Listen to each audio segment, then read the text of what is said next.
has surrendered to Ottawa police to face Freedom Convoy-related charges.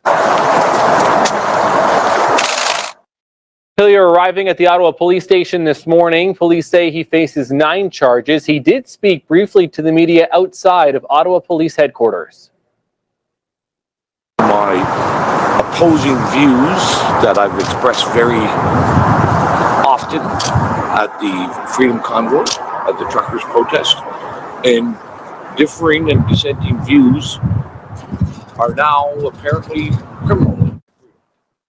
Hillier attended the Freedom Convoy protest and news conferences with the organizers of the convoy. He's been outspoken against COVID-19 vaccines and public health measures throughout the pandemic. He is due to appear in court at some point today. So here are the Freedom Convoy-related charges that Hillier is now facing. 2 counts each of mischief to property over $5,000, counseling mischief, and obstructing a police officer. And 1 count each of assaulting a peace officer, obstructing a person, aiding a peace officer, and counseling an uncommitted indictable offense. Okay, here we are at Canada's real national sport, road hockey. Road hockey here on Wellington Street with Freedom Convoy 2022. Hey guys, we're here with And I'm going to say, maybe, just maybe, Don Cherry, you did a marvelous job coming out in support of the convoy last week. Come on down. Let's give some of these young fellas some coaching tips. I know you can do it, Don. It'd be a marvelous addition down here to Freedom Convoy 2022. And unlike what our prime liar of the country is saying, this is all about fun, freedom, families, faith. And it's only that small fringe minority up on Parliament Hill who are racist, misogynist, and sowing division and hate within our country. Real Canadians are down here playing Canada's real national sport, road hockey. Come on down. This is like Winterlude. Even though they say Winterlude is cancelled in Ottawa this year, the real Winterlude is happening here on Wellington Street. Right. Come on to Ottawa. Let's get our freedom back. According to Justin Trudeau, this was a small fringe minority. It's been parked in beautiful downtown Elmer, and a lot of people will remember that Elmer has a special place in my heart as well.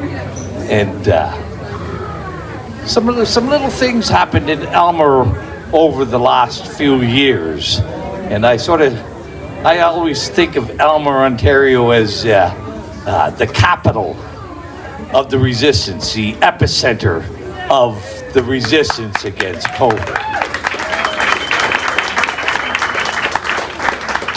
So, and I'm going to introduce a guest, a good friend, somebody I really respect and admire.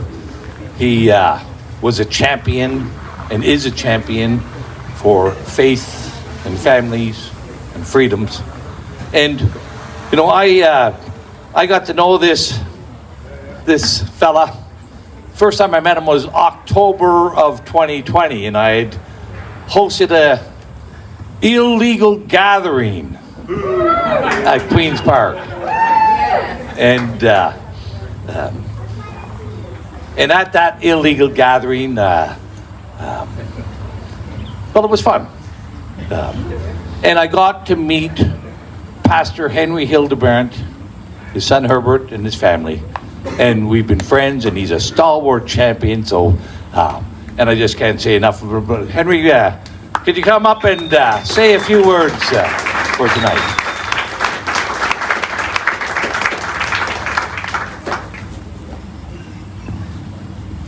Well, good evening, everyone. What a nice setting this is. So good to see each one of you. As you know, we had an interesting time this last week. I had to go pay a fine at the place there in St. Thomas, and it was for us having an outdoor church service at our own property. Now, this is a number of years back, but we haven't forgotten. We haven't forgotten what we went through. We haven't forgotten what we stood for. And I'm telling you tonight, I don't regret one step of what we took. It had to be done. It had to be done. And if I had to do it all over again, I would try to be as respectful as I could, as non-provocative as possible. But for everything else to be open and for the church parking lot to be closed, not under my watch, by God's grace, because the church must gather. And tonight I am so privileged to have our friend Randy Hillier here, all the way from where he comes from. I am so glad he has stood with us all this time. He stood no matter what it took. And for Randy to come this way here and speak to us tonight is for us a great honor. Randy, I am so glad you came. We appreciate what you have done over and over. His battle isn't over yet, so he is fighting. He is fighting. It would seem to me that by now, after all that has gone on, it seems to me that by now, everyone knows that it was a scam. It's not difficult to see. We all know. It didn't take us long to see that, right? Didn't take us long. So I'm amazed, but I think people actually see it. But it takes a little bit of humility to recognize, you know what? I thought it was that, and I'm glad and I praise those, I admire those people that have come right around and said, you know what? I thought the government had our best in mind, but it's obvious that they didn't. And you know what? We live in a world right now, a troubled world. If ever it takes people that stand for what they believe, it is now. And I say tonight, and I know this is a whole mouthful, but I'm saying tonight, if my faith is not worth dying for, it is not worth living for.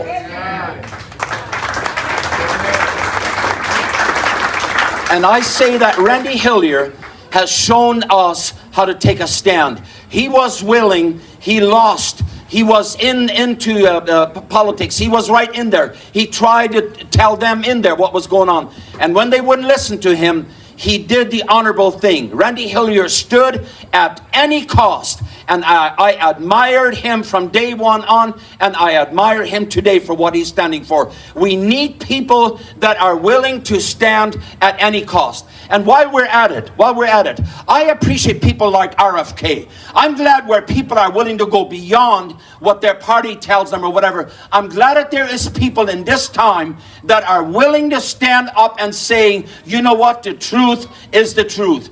I would encourage each one of us, let's not shy back. Let's not be afraid. This is our time. This is our time. I have a desire. I told the Lord recently, I said, Lord, as long as you give me breath, Lord, I will stand. Sometimes it sounds like I'm mad. I'm not mad. I'm just passionate. I'm passionate, but I believe in what we stand for. Have we made mistakes? Could we have done better? Absolutely. We're human beings. But I'm saying I don't regret standing for the Lord. We are here, and I'm glad for each one of you that is here tonight. Let us be the people that we need to be in this our time. God bless you.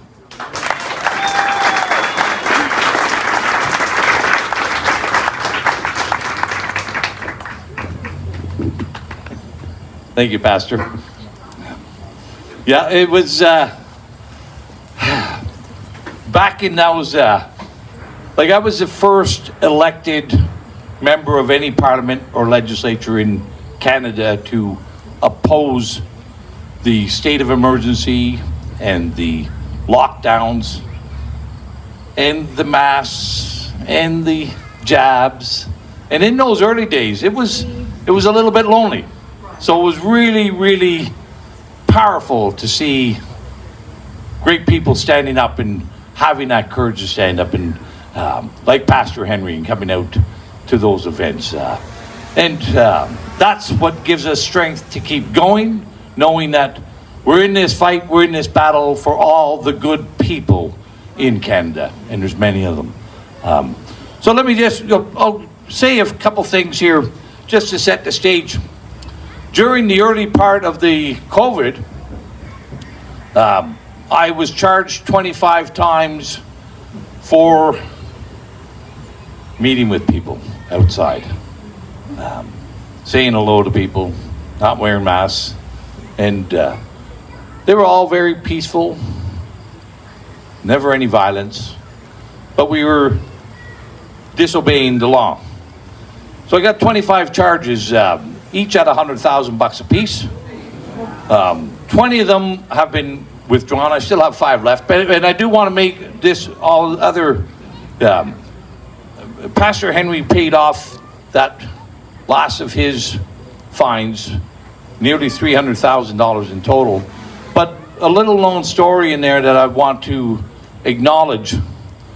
In his last conviction, he made it a part of the deal that all the other people who were charged that day at the Church of God had their charges withdrawn as well. So thank you very much, Pastor.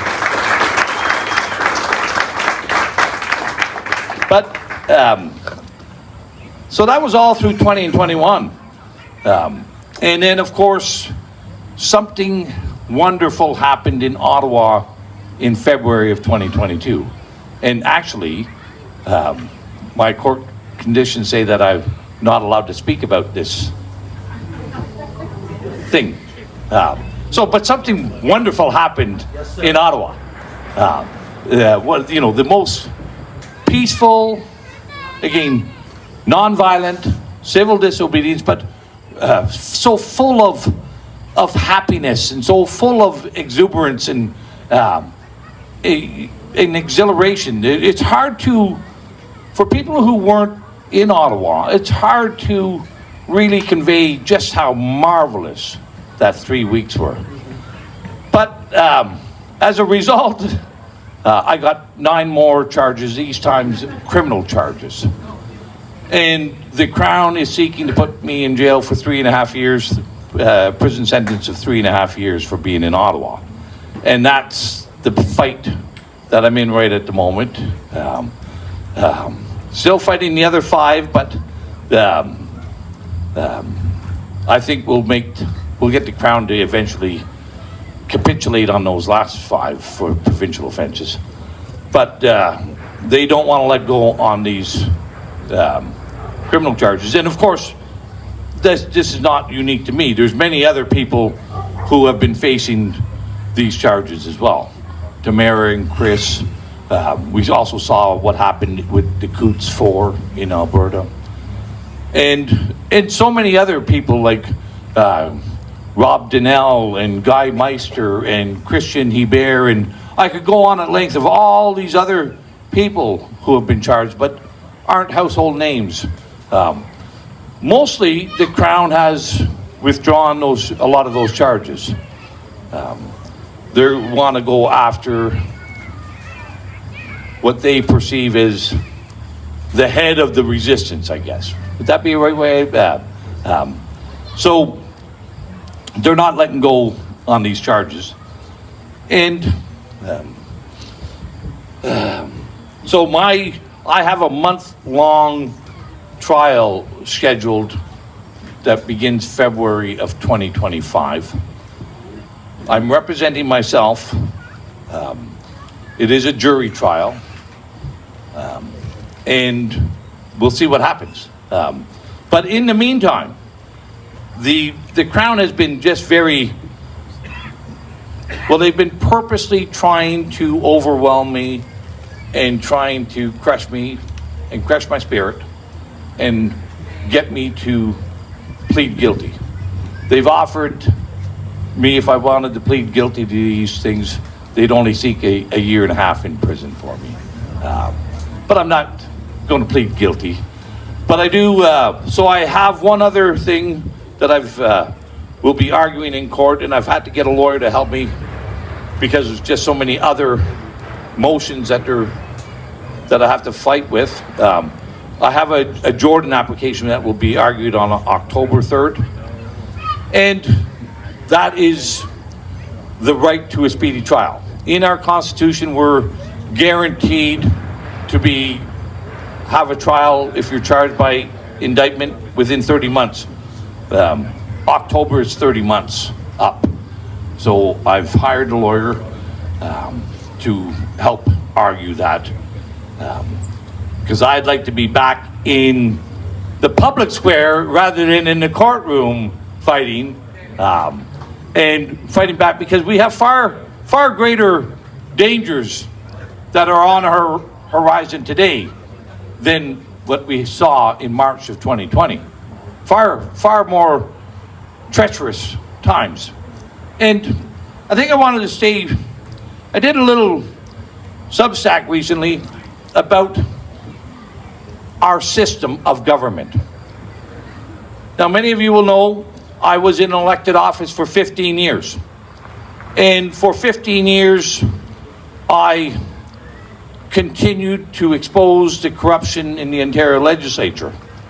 And for that, I kept getting sent to the penalty box by Doug Ford and Tim Hudak and quite a few other leaders over the years. But until eventually they kicked me out of the caucus altogether. But this predatory system that we have, it is a partnership. We don't have, what you think is democracy is an illusion. And I'm going to give you some examples of why what we call democracy is a partnership between the entrenched administrative state, the bureaucracy, the courts, the law enforcement agencies, the regulators, the political parties, the established political parties, and their wealthy corporate partners. That's who government actually works for. And I'll give you two stories. The first was in caucus. You know, everybody thinks a caucus meeting of elected people, you're going to sit around, you're going to debate, discuss, and evaluate and examine public policies to see how they're going to benefit you, the public. That's all nonsense. When a political caucus is discussing policy, there is only one thing that we examine. There's only one lens that we look at, and that is, how will the policy help the party? Not how will the policy help Paul or Karen or anybody else. The only interest is how much money will the political party get and how many votes can we get as well. And that was a shocker to me. As much as I knew about politics, I still had a fundamental belief that there was some goodness in political parties. I was wrong. And I'm going to give you one more example of this partnership. So, I was the critic for Labour for the Ontario Conservative Party at the time. And it came to be that a very well-known and large general contractor, actually not too far from here, in London, I won't say any names because I've got enough troubles in the courts, I don't need a defamation suit, but this very large contractor, the party came to me and asked me to introduce a piece of legislation, and it would break the collective bargaining agreement between this very, very large contractor and the union that they signed with in Sarnia in 1954. And I said, well, that's not the role of politicians to break contracts. You know, if this big contractor wants to break the contract with the union, then they should go to court. But of course, court is a little bit mucky, a little expensive, it's a little uncertain. So I said no. And the party got somebody else to introduce the legislation.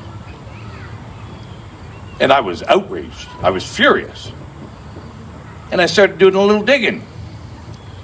And it just so happened that big contractor happened to give my political party $100,000 one night, just a couple weeks before. And I started doing a little more digging. and found out it was a lobbyist group who orchestrated this legislation. This lobbyist group, the name of the group is called Strategy Corps. Two partners in that lobby firm is somebody named Leslie Noble, who used to be the chief of staff for Premier Mike Harris, and the other one was the chief financial officer for the Liberal Party, McNaughton. And these two guys, these two lobbyists, orchestrated a big bundle of money. Now, I don't know how much the Liberals got. I know my party got over $100,000 one night. I don't know how much more they got. But I suspect the Liberals got at least as much, maybe, and knowing the Liberals, they probably got a little bit more. They're a little bit better at this sort of game. But, and I don't know how much the lobbyists got. Anyway, I was effective and we got that bill stopped. But that's how this system works. Legislation is advanced not for you, not for anyone. Legislation comes from the deep pockets of our corporate partners with the political parties and the lobbyists. Right? And I can say, you know, in all my time in the legislature, just about every piece of legislation that ever gets advanced, and about every piece of legislation that gets approved, you know, and this is law. This becomes the law. Is always done because there's money behind it, not the public interest. So, and we're seeing that. We saw that in spades with COVID. Why did all those mandates come? There was money, big money. The lobbyists, Moderna, Pfizer, Apple, Amazon, Facebook, you name it, big and small. This was a big trough of your money that we got conned out of, right? And this is why I say this is a predatory system that we think when we cast a vote for these people that they're to serve our interests. No, they're serving someone else's interest. We're legitimizing their thievery. We're legitimizing their fraud every day. And of course, in a predatory system, somebody's got to be the prey. And that's us. That's you, it's me. That's who our system. And this is why we've become much, much more brazen. Politics have become far more brazen in this fraud, in this scam, in this predatory system. And I think we're into some very dangerous times ahead. But here's the thing. What happened in Ottawa proved beyond any doubt that the greatest threat to any government is peaceful, nonviolent, civil disobedience, right? That's what they fear the most. And that's why we saw during, remember, according to Justin Trudeau, this was a small fringe minority who were lining the highways, who were lining the overpasses from coast to coast. This small fringe minority with unacceptable views had overtaken downtown Ottawa peacefully. And what happened during that time in Ottawa? Every province in our country announced the end of vaccine mandates. They announced the end of the mask mandates. They announced the end of the public gathering limits. Every one of those things, our governments knew that the governed, us, you and me, were no longer consenting to their abuse and their fraud. And so don't think that that 3 weeks, although it ended in a very, I was devastated when I saw our police officers using violence and physical violence against peaceful Canadians. But we had won. But here's the last point that I'm going to make on this, is Justin Trudeau's message that we were a violent overthrow of his government, that there was an insurrection of our democracy. Those were the words that he used to justify the Emergency Measures Act. He needs convictions, or else his story is a lie. That's why the people in Coutts, even though they've been acquitted, the Crown is charging them again. I believe that if Tamara and Chris get off on acquittal, they'll appeal the acquittal and go after them again. Trudeau and this predatory partnership of big pharma, big tech, food, and corporate money needs victims. And they want people like Tamara and Chris, myself, Coutts, and others. So we need to stay in the fight. We need to stay in the fight. We need to stay in the fight peacefully. We need to stay in the fight with disobedience. And of course, nonviolence. And that's, if you can help out, we're going to send if you can help out on the legal fight, we'll send out a little basket. If you can contribute anything to my legal fight, it'd be much appreciated. Dave here will be sending that around. But I want to also, two other things. And this is one of the dangers that we're seeing in the UK right now, and the dangers that I think we need to be aware of. And we all have seen this rampant, unrestricted, uncontrolled, illegal immigration happening in our country. And I put out a little video. There's three main reasons for this. One, the increased number of people are disguising our falling gross domestic product, our economic activity, our GDP. More people are coming in, our GDP is rising, even though our per capita, our individual productivity is going down. So it's obscuring that a little bit. This rise in immigration, this is happening not just in Canada. Remember this.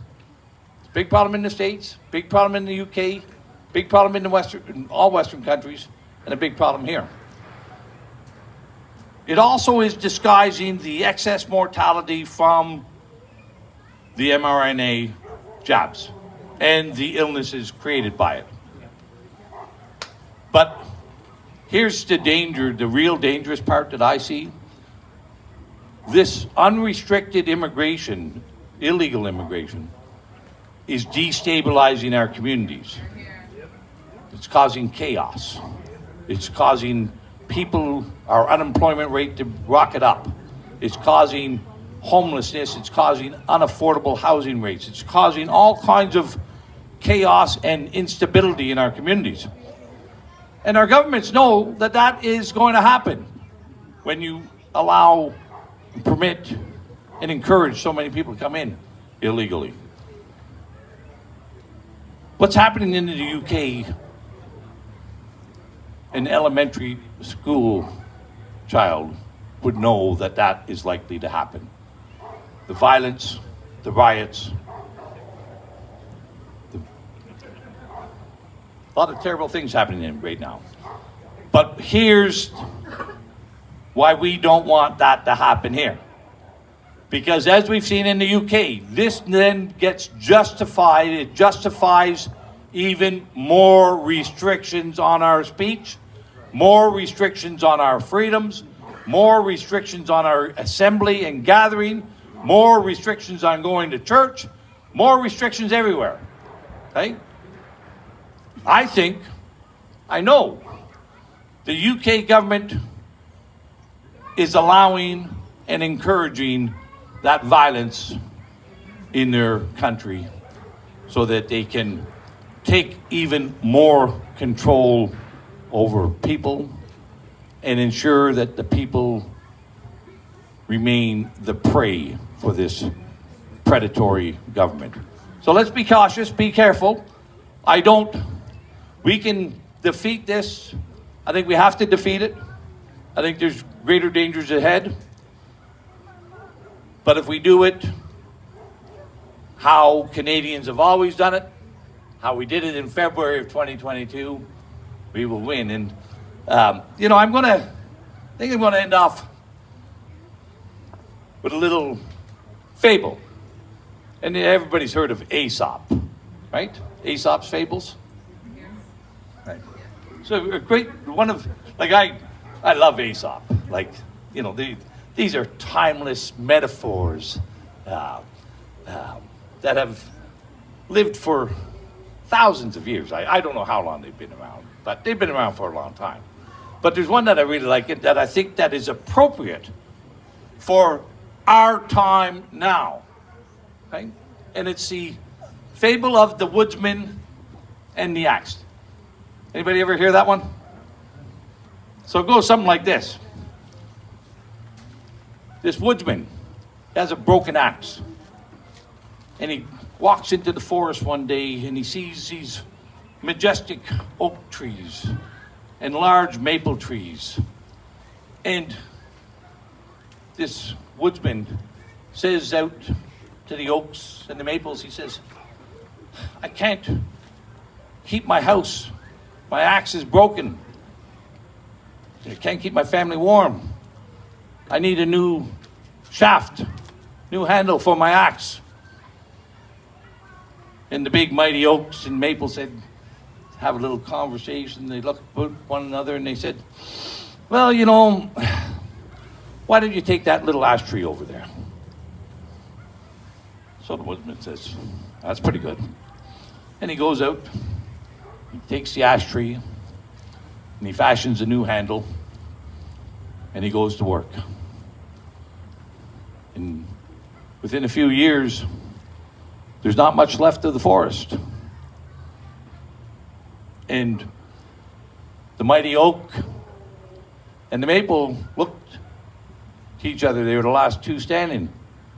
And they said, had we stood together at the beginning, we would stand forever. But our first sacrifice of the ash ensured that we would never survive. And I think that's a story of unity. If we are willing to not stand with the little guys, not stand with the ash trees, even the mighty will fall. We have to stand together as a timeless story, and I think it's one that we should all take to heart. Stand together. We have evil in front of us, but I also know that we will win when we have good people like yourselves, like everyone here, and many others across the province who are willing to stand up and fight together and have a good time doing it as well, right?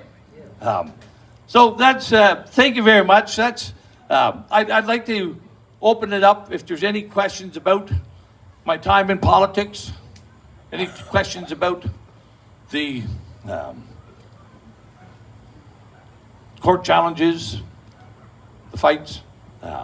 Be happy to have some questions, but I think I'm going to ask Pastor Henry to come up and finish off the formal part with a prayer. If you don't mind, Henry. Pastor.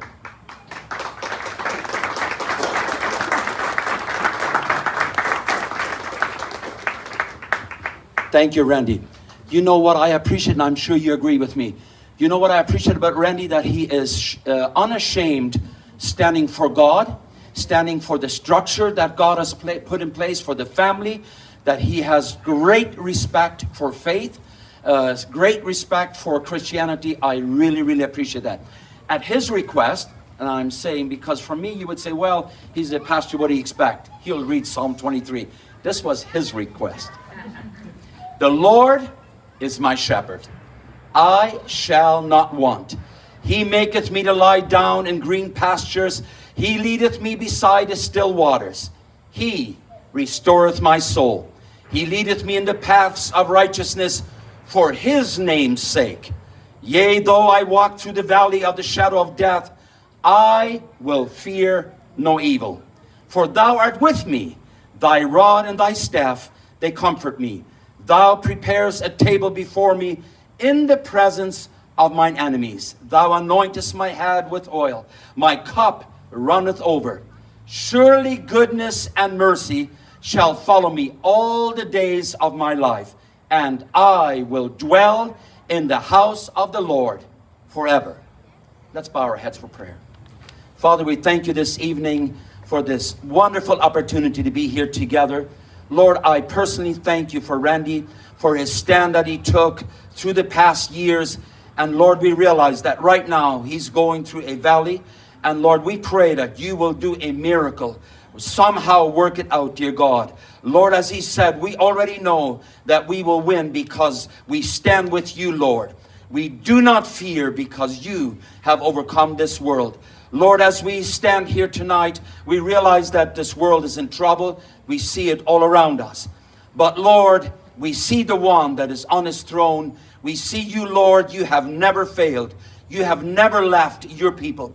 And Lord, you see tonight what we're standing for. You see what Randy is standing for. What we're standing for is, Lord, that we want our God-given freedom. Not only that, Lord, but we want to gather as your word commands. Lord, we want to serve you as your word commands. I ask you, Lord, tonight that you would bless everyone that is here present.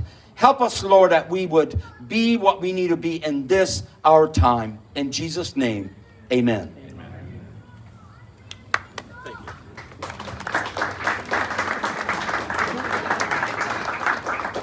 So let's see if we got any questions from the audience about what's going on, what's likely to happen. Because financial system, right? Joe. The globalist financial system collapse. What's your take on that? Well, I think that's one of the big unseen elements, or it's another part of this big factor involved in COVID, a big factor in the predatory system that we're living in. And, you know, the BRICS alliance, that's Brazil, China, Russia, India, South Africa, and growing, poses a great threat to the U.S. dollar. And so I guess I should say one other thing about that. That predatory system is also a Ponzi system. It keeps, and that's another part of the immigration. Every Ponzi scheme needs new suckers coming into it, right? That's how a Ponzi scheme works. And that's really, since 1971, in my view, we have been living in an economic Ponzi scheme. We've been running on borrowed time, and that's the year we left the West left the gold standard, and I think the counterfeit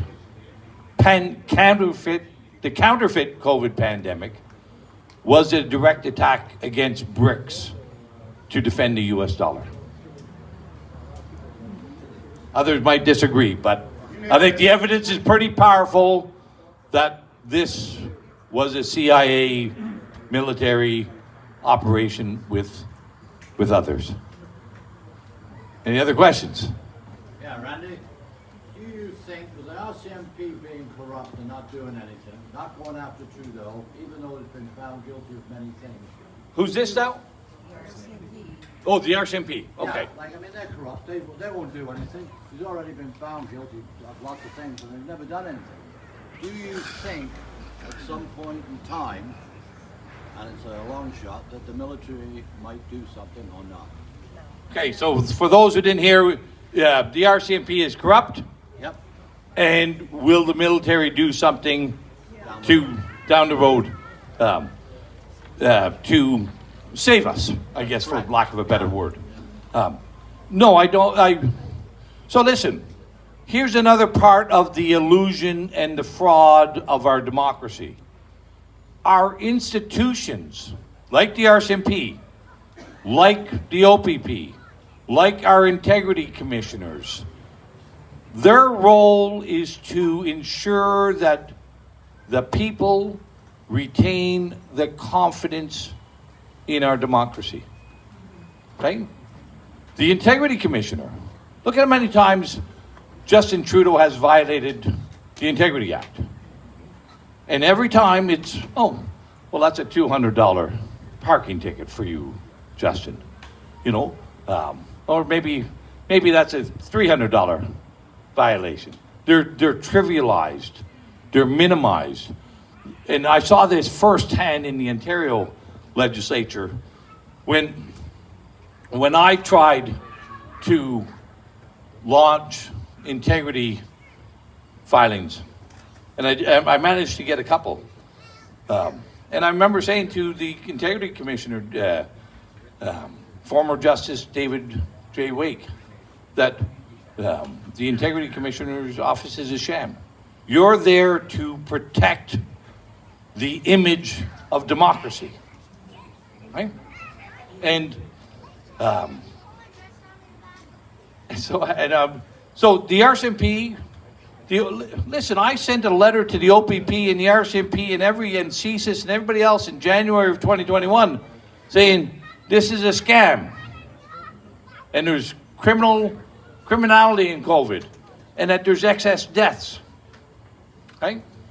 Not one of them, well, the OPP commissioner responded and said, I've sent it off to, who did he send it off to? The coroner's office or something.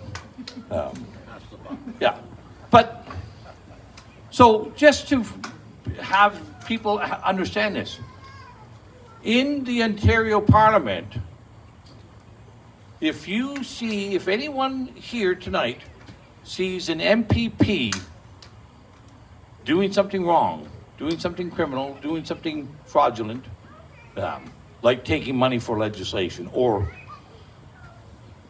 you're not allowed and you cannot lodge a complaint. Impossible. Right? You cannot lodge a complaint. The only one who can lodge a complaint against an MPP is another MPP. And I did it twice. And so keep this in mind. The only people who get to learn about the fraudulent activity that's going on in a party are the party members.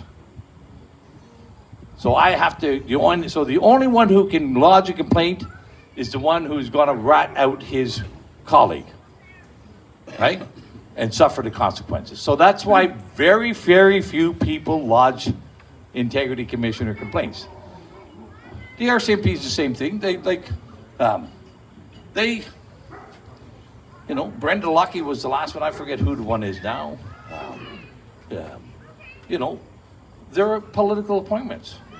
The only thing is we're just spinning our wheels right now. Well, no, I don't think we're spinning our wheels because we're learning. Because they've become so brazen and so overt. Now we can see and we can talk and we can give examples of real-time predatory behavior. I forget your name. Say that? Come on up so I can.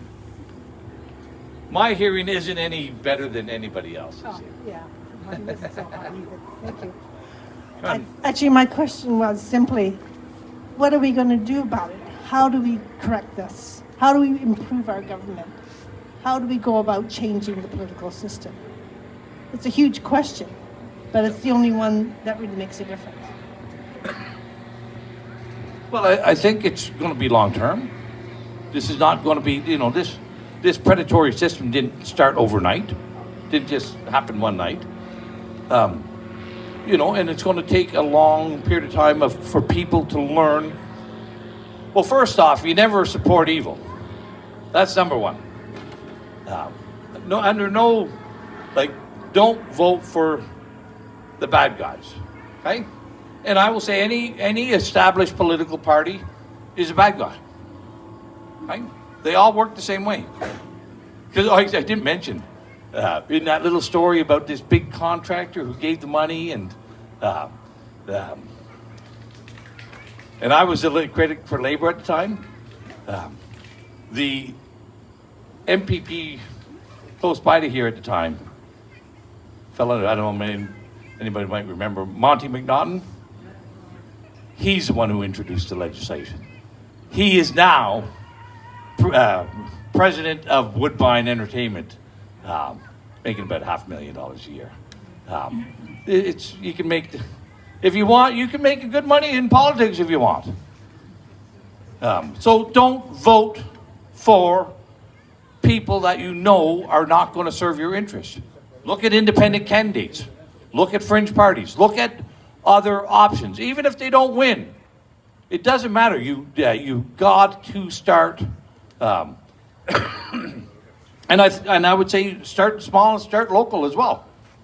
And also just there's all kinds of things you can oppose. You can oppose if your library is coming up with a drag queen story time. Well, maybe you don't like that.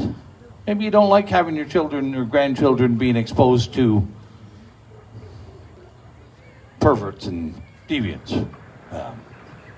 So speak up. And we saw some communities around here. I think it was Norwich. The municipal government took down the pride flag, right? Our governments and our media have been working overtime for decades trying to convince you that you don't have a voice, trying to convince you that you can't do anything. This right here, this is an act of disobedience, right? Because we're dissenting and publicly opposing government policies, right? Let's grow that. Yes? I want to just add on that is many people don't know how to cast a vote. If you don't want to vote for somebody, you don't not show up. You don't destroy your vote, but you hand it back and you cast your vote. And just by doing that, you are a statistic. You showed up. That's true. So this is a declined ballot. It doesn't, that's one thing. But listen, most every campaign has an independent candidate if they haven't got a fringe party. But again, we've been indoctrinated. We've been inculcated with this belief that our job to voting is to select the winner. No. Our job as a responsible citizen is to vote for someone who represents and will represent my interests in the parliament. Right?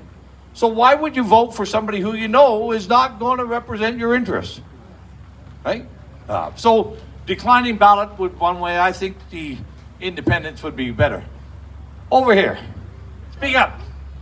I went to a presentation a couple of weekends ago by a gentleman who used to be high up in the government, but I just saw behind the scenes. And he claims that there is no good party to vote for because our parliament is not run, and that our parliament is not run by the Prime Minister, that it's actually run by the Privy Council of Canada, which is not elected, it is appointed. So all our political leaders are figureheads. Like, Justin Trudeau wasn't selected as leader of the Liberal Party because of his great intellect and knowledge. Right? Neither for his integrity or his sincerity. Right? Neither was Doug Ford. And I could go through the list. So our political leaders are figureheads. They are, generally speaking, they're not very knowledgeable. They're not very smart. They're nice guys, friendly people, easily manipulated. And I will say, go back to you, and they are manipulated by that partnership of lobbyists within the political parties, the wealthy corporate interests, and those entrenched administrative bureaucracies. So the Privy Council is one of those, along with CSIS and along with RCMP and along with our courts. Those are all entrenched. And as we saw in the States, this was the regulators for pharma, the FDA and the CDC, were collecting hundreds of millions of dollars in royalties for the patents that they authorized Moderna and Pfizer to sell. Okay? So that's, no conflict of interest there. Put a couple $100 million in my pocket once I give you authorization for these mRNA jabs. Well, that's the fraudulent aspect. That's a conflict of interest. That's who's running the show. And these people I'll say, Justin Trudeau's a little bit of a different one as well. He actually, I think, believes in this predatory system. Doug Ford is just stupid about it.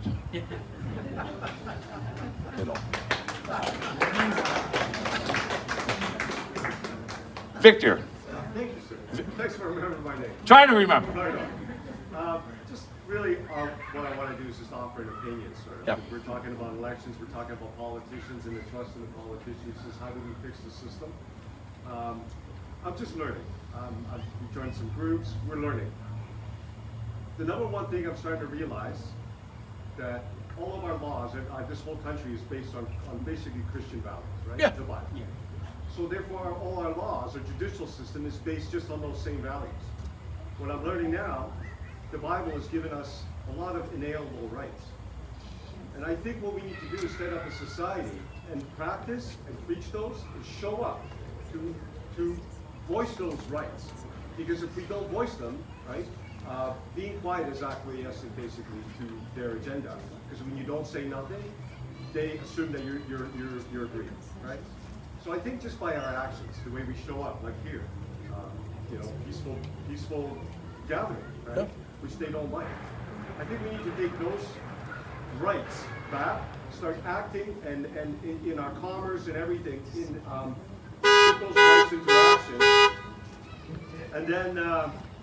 and then basically try to take away the power from the government. We need government, but instead of looking to them as our saviors, I just want to make sure my garbage is picked up, the streets are plowed, everybody's got clean drinking water, right? Like certain things need to be privatized, certain things not. That's another debate. But basically take away that corporate power from them of mandates and things. A lot of things we've said here that were laws, that were all mandates and acts and stuff, right? Is to take that back. But we take that back through our actions and how we behave in society, how we talk to people. Right? We don't yell at them, oh, take off your mask, you idiot, whatever. We don't do that. We try to communicate like civil people, right? And set an example. So I'm learning about Christianity and stuff. There's a lot of good stuff, a lot of truth in Christianity. And if we treat ourselves and we behave by those rules, maybe some of us are not Christians, but I'm starting to kind of live by the rules of Christianity and maybe implement some of that into my life. You know what I'm saying? And that makes, and that makes all of us better, and by doing that, if we're all better, we set an example, we become the beacon, and hopefully then change comes. Not by voting people into the politics who are just gonna go in. I was gonna ask you about the Little Man Act as well, what do you think about that? But I've taken enough time thinking. Well, let me get comment. That's lovely, and I thank you very much, and so for all the questions here. But listen, you know, one of the aspects of the erosion of our Christian culture has been our this growing suspicion that governments and our public education systems has inculcated in our society. And that is, you know, the Christian value of love thy neighbor as you would, and do unto others as you would do unto yourself. Okay, like that's a long-standing. But now we treat our neighbors as a nuisance that we should call the bylaw officer because they didn't cut their grass in time, or they've got a dog that barks, or and you know, we've all heard this term that is so prevalent that common sense isn't common anymore. That's again a casting uncertainty and casting doubt upon our neighbors, right? And I would also say to you that yes, like our country was founded on Christian values. Our laws are derived from those Christian values. They're expected to be implemented and enacted and enforced by people with Christian values. Right? That's how the system is set.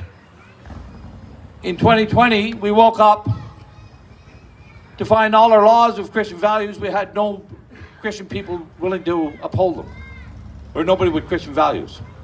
And that's, you know, like what's one of those Christian values? Thou shalt not bear false witness. Right? Well, our Prime Minister was brazenly lying on Parliament Hill. Okay? And he wasn't the only one. You know?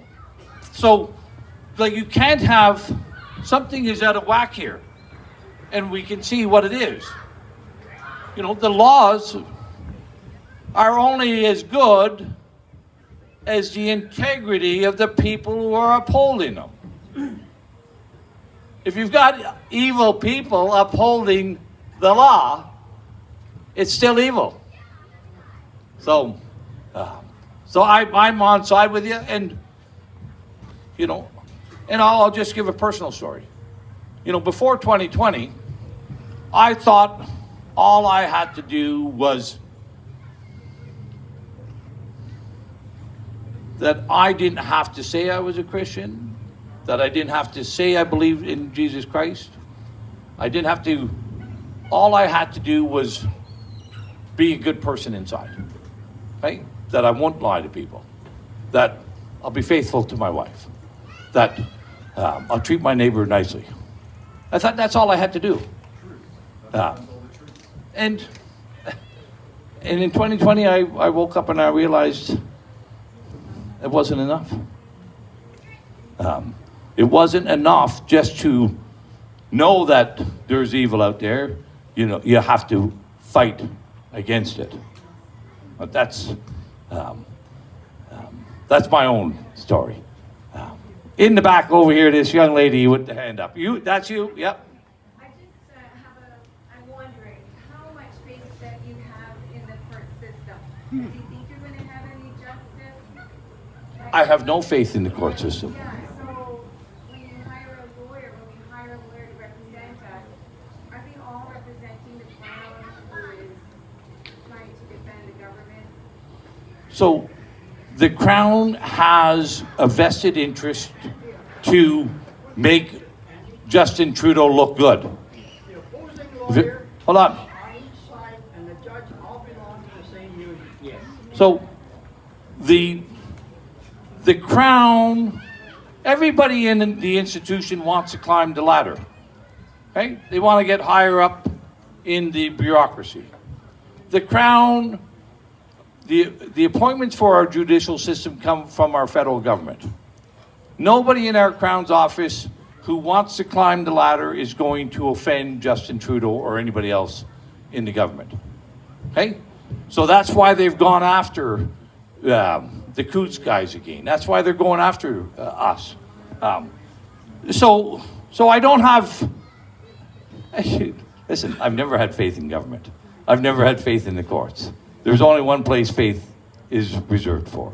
Okay?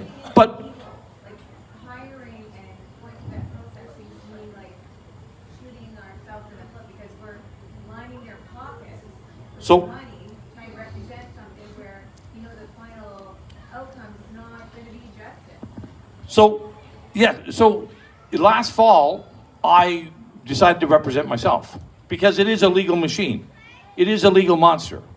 And, you know, for these mischief charges and whatnot that I had already paid $100,000. And my lawyer lost on 3 different occasions on the change of venue applications, my bail conditions, blah, blah, blah. Cost me $100,000. And last November, he says to me, he says, you got to give me another $100,000. And I said, well, David, like, I don't have a lot of money, you know, like, you know that I don't have that sort of money. I said, and I said, well, and how long will that take us up to? And he said, well, that'll take you up to before trial. And I said, well, how much is it going to cost in total? And he said, well, about $500,000. And I said, you know, David, like, my wife, Jane, and I would be homeless if we kept with the legal system. So that's why I'm representing myself. It's just one of those things right at the moment. I can't, just the belligerent way the Crown is acting, I have to try to get out of this, and I'm using one lawyer for one motion. I think most people, a lot of people, can represent themselves in a court of law, and they would be far better off to do so, right? You know, that's my own. I know there's people out there who can help in situations like that. There are Sure. teams. Well, I've helped many people. I've got a team of people volunteering. Like, I'm not doing this, you know, I'm not doing this on my own. Like, these are, like, for people to understand, like, my O'Connor application, I think, was 400 pages. Took me probably 80 hours to put together. You know, for every hour in court, you're probably spending between 6 and 10 hours of preparation time. You know, so, and I'm in court every week, you know, at least once. Next week, I'm in there for 4 days. So, yeah, but, you know, depending on the charges, depending on one's own capacity, depending on, there's lots of people that are offering help. And I think depending on one's circumstances, you are far better off not to feed the legal machine that is also preying on you. So, over here.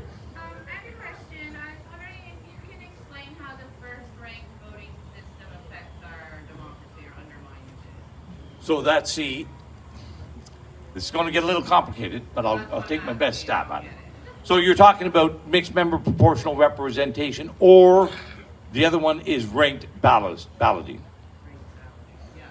So you want to know about ranked ballots? Okay, so ranked ballots, we use them in every political party to select the leader, but we don't use it in the general elections. So all it means is, let's say, if there was, let's say an election was happening today, and there was only a Conservative, a Liberal, and an NDP. You would get your ballot, you'd have the 3 names on it, and you'd rank them in which order you preferred them to win. Right? So you'd rank whichever order, 1, 2, and 3. And so, see if I can explain this. So let's say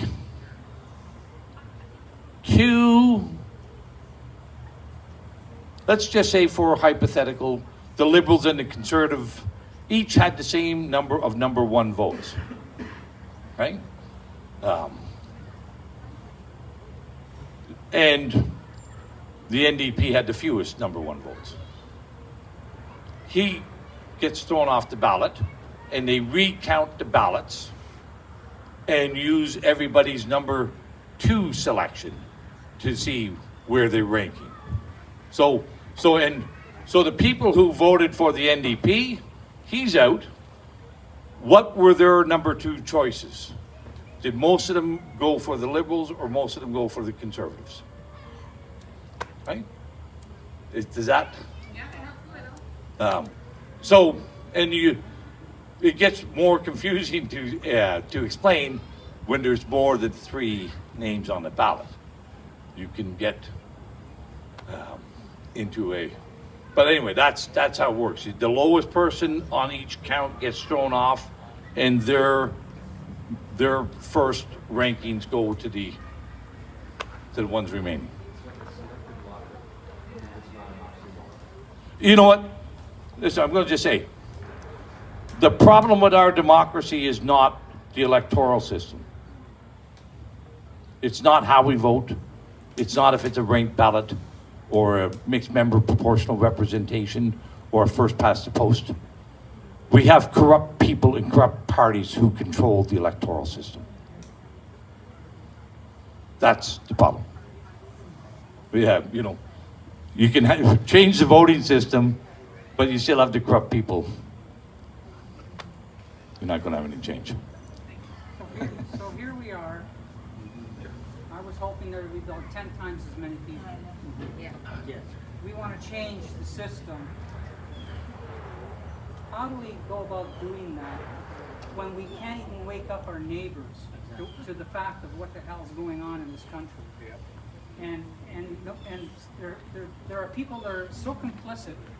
They're comfortable in their lives. They don't want to change. They don't want to hear this. They don't, because they're well off. They're doing okay. They're complaining, but and then they're. I have brothers and sisters who don't even want to hear about what the hell's going on, right? So how do you get these people to wake up? Well, we talk to them, and listen. This is not about. You're never going to get 100% people. No, we're not. Still. Let me tell you this story. Years ago, 25 years ago, I started a group called the Lanark Landowners Association. There may be some older people who might remember that. Our slogan was, "This land is our land, back off government." And we had tractor protests, and we closed up government buildings, and we did all kinds of things. And at our very first public meeting, there was me and three other guys who got together and said, well, we need to do something about this. Government telling us what we can do and what we can't do on our land. So the four of us got together and we said, okay, we had a town hall meeting. And it was in Beckwith Township. And the town hall was full. It had 100 people in it. And I was impressed.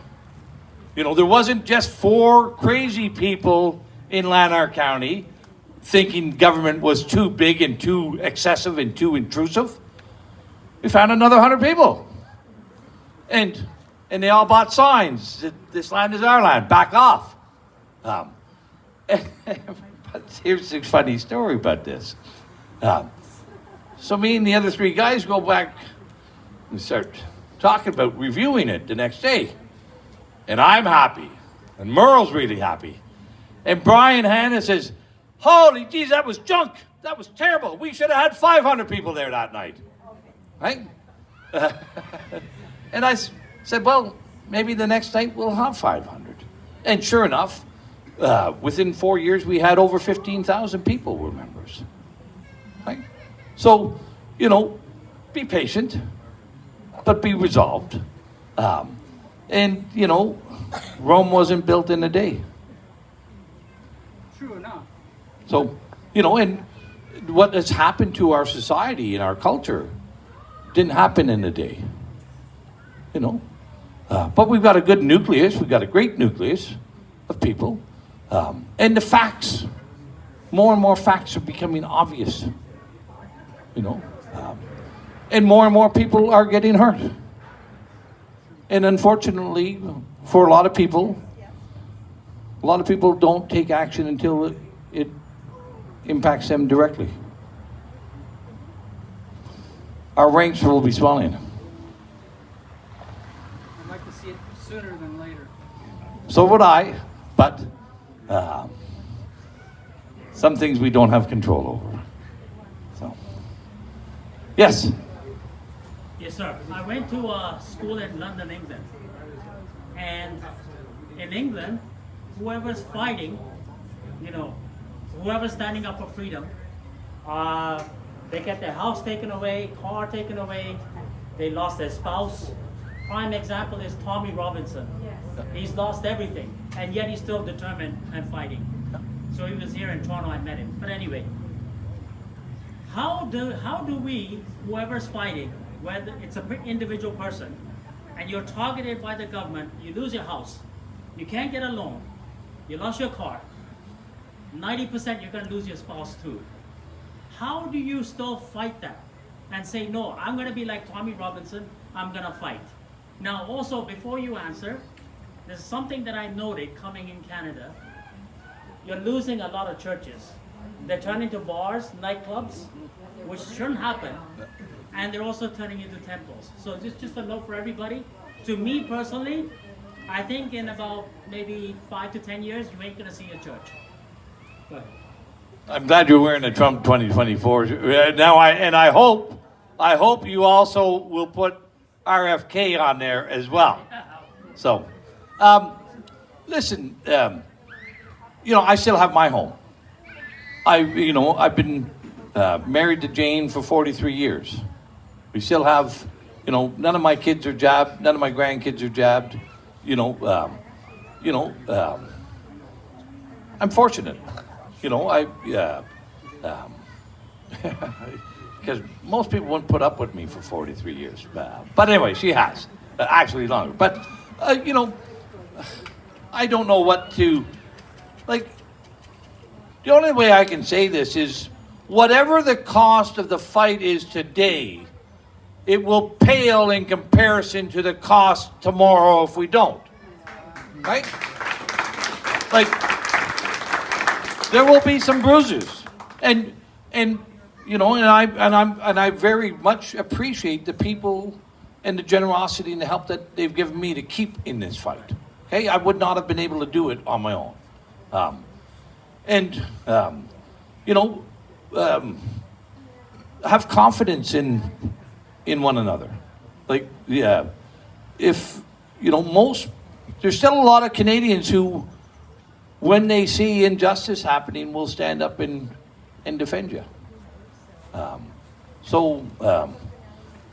I will also say, like, and I'll just say this because you're wearing that shirt, right? You know, this is the greatest, most credible threat to the predatory political system we have is Donald Trump and Robert Kennedy. I don't know what all is going to happen in September and October and November. We have seen a failed assassination attempt. Yes. We have seen a bloodless coup on Joe Biden. The DNC pulled a complete Politburo maneuver and removed Joe Biden from the candidacy without a vote. And they installed Kamala Harris without a vote. This was, this was the USSR playbook. This is what they did to Nikita Khrushchev. One night, the powers that be said, well, Nikita, we've had enough of you. Out you go, Leonid Brezhnev, you're in. Okay, so we've had a bloodless coup. We've had a failed assassination attempt. We've had lawfare. We have had censorship. We've had propaganda. I don't, and we haven't seen all their tools yet. So, yeah, the next couple months I think are going to be very, very important, and hopefully your prediction will be wrong. Thanks. Just one more, just a small little observation. A couple of years back, Pastor Henry, I remember watching him. They showed up at the church, and they were going to fine you for organizing a church. And gentlemen mentioned that all these churches are closing and people are walking away. One of the greatest things he said that stuck out in my mind, he says, you guys, well, he didn't quite say it, he's much more honorable than that, but he basically said, you people are fools. The church isn't the building. The church is the community, and that's the church. Yeah. And as long as we gather, and as long as we talk like this, as long as we communicate on those levels, we don't need buildings.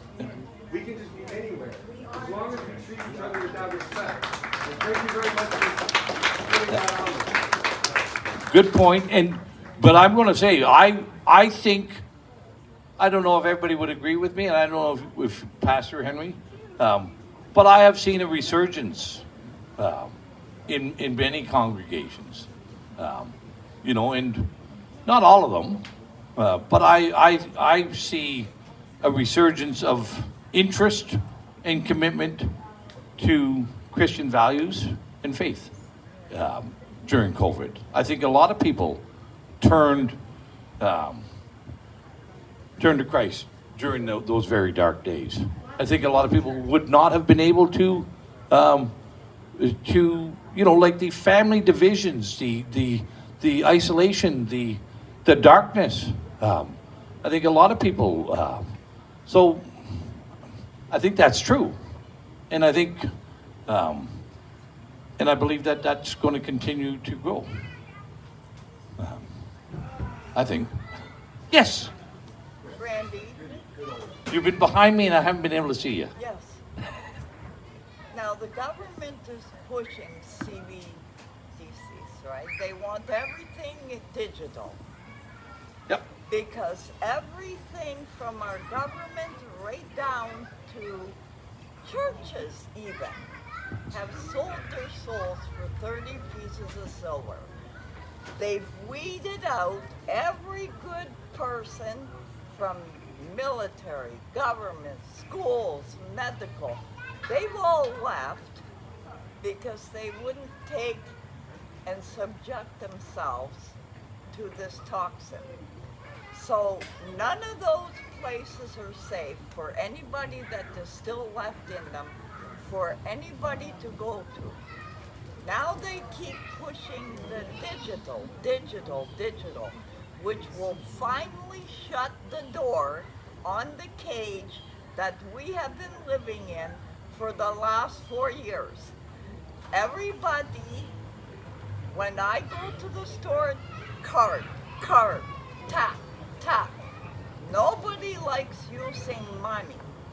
Now when they go all digital, the people that will not sell their soul and take the mark of the beast, where do we go? Where do we go if we don't own land, we don't have our own food sources, and we will not take the mark of the beast? Where do we go? So let's start with CBDCs, okay? Digital currencies. In my view, governments are not ever going to outlaw cash. However, the convenience is going to drive people not to use it, and that's and businesses. So I was talking to somebody yesterday, I think it was. Talked to a lot of people. Anyway, no, it was today. If you go to the Rogers Centre or the Air Canada or Scotia Bank Centre, where the Maple Leafs and the whatnot, you can't use cash. Yeah. You can't use cash to buy a ticket to go see the hockey game. You can't use cash to buy a hot dog or a beer. They're taking the people out of the stores, and it's all machine. So this is all about. Convenience is one of the great traps that why like the government never told us that we had to get debit cards. We all went and got debit cards ourselves because it's convenient. We will trade our freedom. You know, Ben Franklin said we'll trade our freedom for security, and you'll get neither. I will say that we'll trade our freedom for convenience just as fast as we will for security, right? And that's what we did in COVID as well. We traded, you know, a lot of people took the job not because they were fearful of the virus, not because they were fearful of losing their job. They wanted to go to the hockey game, or they wanted to play golf, or they wanted to go to the pub. Okay? That's why a lot of people took it. Okay? So, you know, convenience is a tool that is used against us, and it's used often against us. So, but keep using cash as much as you can, and just make a point of it. Just, you know. And again, I come from a little bit of a different era for some people. You know, I remember the first job I got, you know, every week we got a little brown pay envelope. And inside the pay envelope was cash. And on the outside of the envelope it said hours worked times hourly rate, less Canada pension plan deduction, less unemployment insurance deduction, less income tax. And there was. Everything was right on a piece of paper. I didn't need a password. I didn't need to log in anywhere. And I went to the bank to put my savings in, not to get my cash out. Hey, it was a nice system. I liked it, you know, because back then, if you went to the bank on a Friday afternoon, because people were like, you know, you could be at the bank for an hour in a lineup depositing money. So, you know, convenience is a bit of the devil's handiwork, or can be. So. Oh, one more thing, because you did ask about land and whatnot. Listen, I'm going to say, people should prepare themselves. You know, and you know, and when I say prepare themselves, everybody has their own abilities and capacities and circumstances. You know, 25 years ago, I left and moved into a rural area because I didn't like seeing what I was seeing. And I wanted to make sure that I had a place where I could take care of my family and feed them. And, you know, and that was 25 years ago. I didn't know about pandemics and COVIDs and whatnot. And now I have chickens, now I have gardens, now I've got apple trees. And I'll tell you a funny story. I wanted to get pigs this year. And Jane said to me, she said, I'll take care of the chickens when you're away, when you go on a road trip.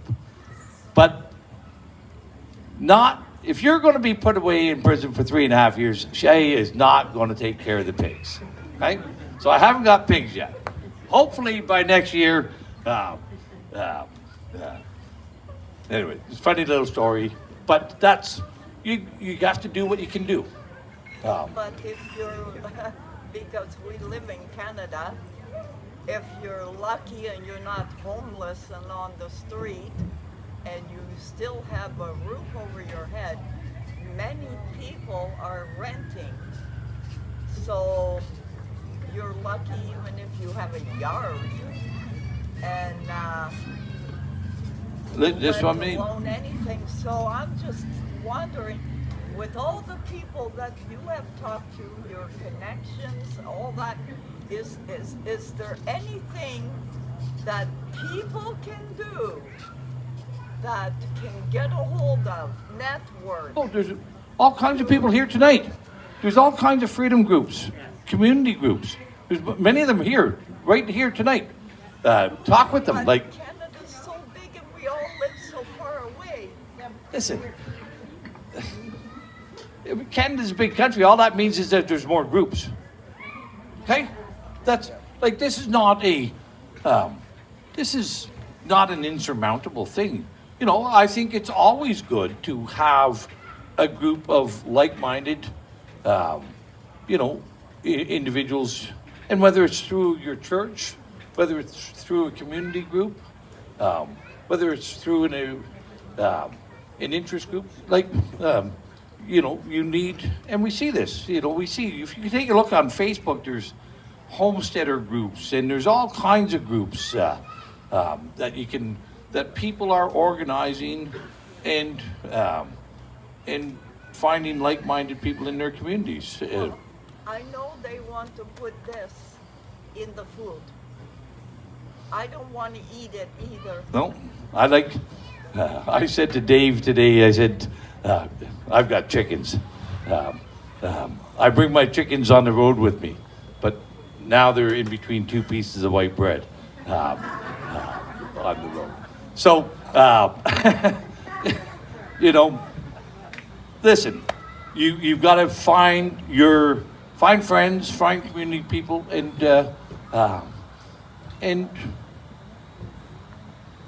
have confidence in our friends, our colleagues. Canadians are nice people. So, but I'm going to go over here to this lady over here. Speak up if you can. My hearing's getting worse.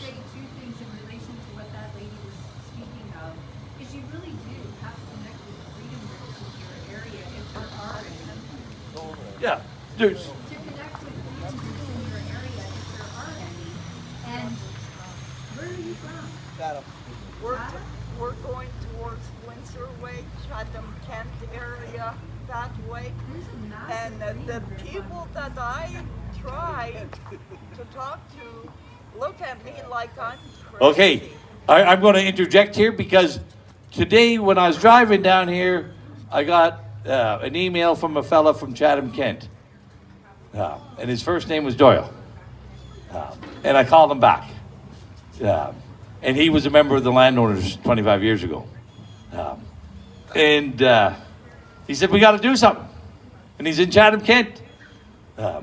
And I said, well, Doyle, I said, I'm going to. I said, I was just talking to another guy, John, in Chatham Kent. And he wants me to come down. And he said, I won't say his last name here. He said, John so-and-so? I said, yeah. He said, well, I've been speaking to John so-and-so. So there's people in Chatham Kent area as well.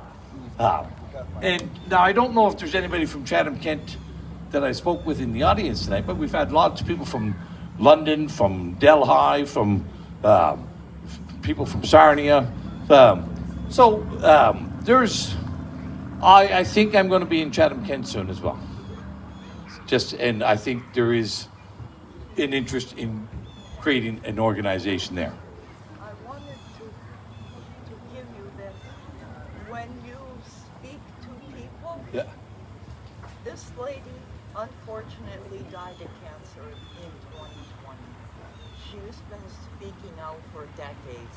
Her name was Rosa Corey, Yeah. and she did write, it's got everything in it, and she wrote the book Behind the Green Mask. Okay. And it explains step by step what everybody in the whole world is living through right now. So if you would... I'll read it. I think the book is still being able to find it. Okay. So if you could, if people have questions... Yeah, I'll take a look at it. To help them understand, everything is in that book. Okay. Nick. A family down there in Chatham Kent, and they've had a number of events down there, with Mark Trozzi and Schumacher. They have a self-defense class. There's a group called Games Group on Facebook. Yeah, I was only, just visiting down there, and I met all these people. That's really kind of almost a hotbed. I'm willing to take names and or places or whatever, I'll write it down. Send me an email, and when I get back home, You're I'll, on my Facebook. okay, well, send me an email, and I'll send you some contacts down around Chatham, Kent. Yeah, we're even scared to post anything. And maybe on some of them are Nick's Facebook. cousins and relatives as well. So, I just wanted to. oh, well, let's go here. You. You've mentioned the RCMP, which I consider the police to be the RCMP. I don't care if they're provincial, federal, or municipal, they're the police. But anyways, you haven't mentioned our school system. Because when I was in school, I learned the reason why the police get paid big money, doctors get paid big money, paramedics get paid big money, is their job is to uphold community standards. Not to uphold the law, but community standards, which are laid out in the Bible. So, there's absolute truth to that, but we also know that community standards are changing. Big time. And we also know. I'll go back to my earlier comments. When we have people upholding the law who don't recognize Christian values as important, okay? Nobody in government believes thou shalt not lie is important. They lie all the time. Thou shalt not put people up on pedestals. So, Thou shalt not make yeah, gods. I don't know, what else I can say about that. When, for me, that's a sin to lie. But for other people, that's the way to get higher up the ladder. So until we get people a culture that believes that the commandments are not just guidelines, they're actual commandments. If you want to have a good society, if you want to have a prosperous society, if you want to have a friendly and a harmonious society, we have to be able to agree on what are those things that we must do. Right? Not to bear false witness. Right? Not to murder. To love thy neighbor. If we don't, society is euchred. So, okay, back to you. Sorry, all I wanted to say in relation to the CBDCs, it's not good enough just to pay with cash. You need to tell the person you're paying money to why you're doing it, that it saves their business money, that it keeps money in circulation, and it stops the government from controlling it. I think. Ask them to imagine a world without it, where you can't give a toonie to a homeless person because you have no currency, or you can't buy stuff on Facebook Marketplace unless it's all digital. People need to think about why you're doing it, not just that you're doing it. Yeah, I think that's, and tell me if you think I'm wrong, okay? There's a lot of Canadians who don't want to bother with that chore of thinking. You're not wrong. And I say that just, in my experience, you can engage in that conversation with some people, but you're not going, if you need to broach that subject with only some people, and some people, if you try to do that, they'll think you're a nut bar, okay? But, so, yeah, you do that with the people that you can, and, this happened during the Mass, where people tried to say, well, that's, the Mass doesn't work. Well, doesn't matter. 90-some% of the population or more they were going to wear a mask, regardless of what the evidence, right? So I don't think it's that high with against cash, but I would also say, like, all those things, like even like paying a bill. See if you can pay a bill with using a check, you know. So it's not just cash, you know. I can honestly say, Randy, that I've found people to be very receptive when you talk to them about the reasons why, especially if it's the business owner themselves, because you're saving them money by paying cash. Yeah, and most business owners, if you absolutely, like, there's some pretty big surcharges on plastic money. So yeah, I'm not saying that not to do it. I'm just saying, you know, that's not going to work on everyone, but certainly for the ones who it'll work on, absolutely. Let them know why and the danger of not, you know, of what does this world look like when there is no cash? Well, When our Freedom Group in Brantford actually printed up a thing that looked like a $20 bill. Yeah.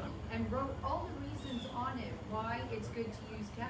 Yeah. And what they did was they left them everywhere in bathrooms where people would sit Yeah. and think it was a $20 bill. Open Great it up idea. and read it. I think that's a great idea, you know. But, you know, we're captured with a lot of these things, and a lot of these things we're not.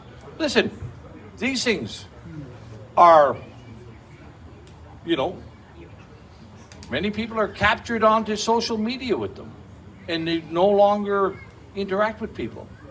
We have a whole generation of young men who are in the basement playing video games.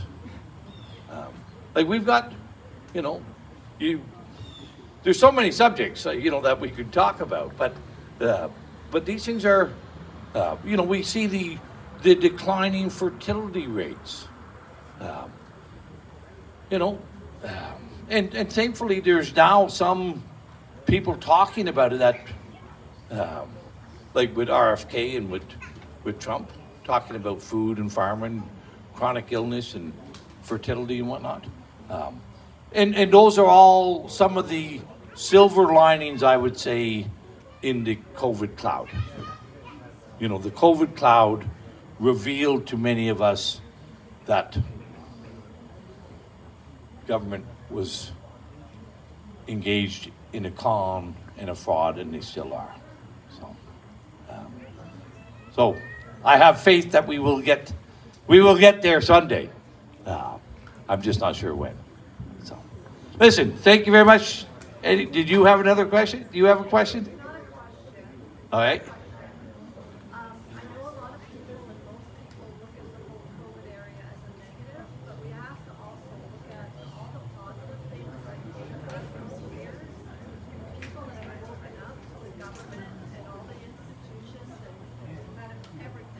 Yeah.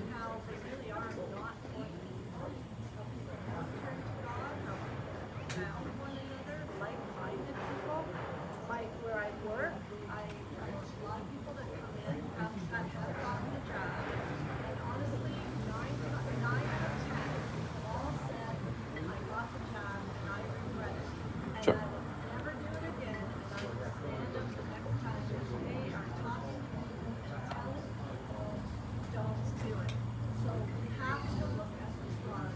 That is a very, very good note.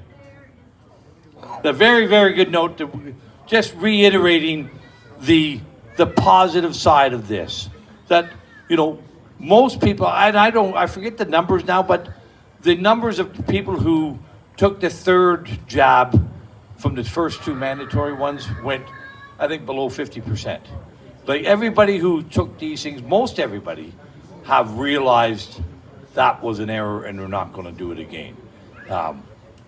So yes, and there's all these other freedom groups that have been formed and created, and there's all these homesteader groups that have formed and created, and there's all this growing niche of natural food production. So there's all kinds of good things. So I think on that note, that is a positive note. We will win this. It just may not be tomorrow. Might take us a little bit longer. Anyway, thank you very much for everybody for being here. thanks for your continued support, your generosity, and did you want to come up? Nope. And thank you all for being the epicenter and the capital of the resistance of government corruption here in Ontario. And thank you, Pastor Henry, and everyone for helping out. Thank you.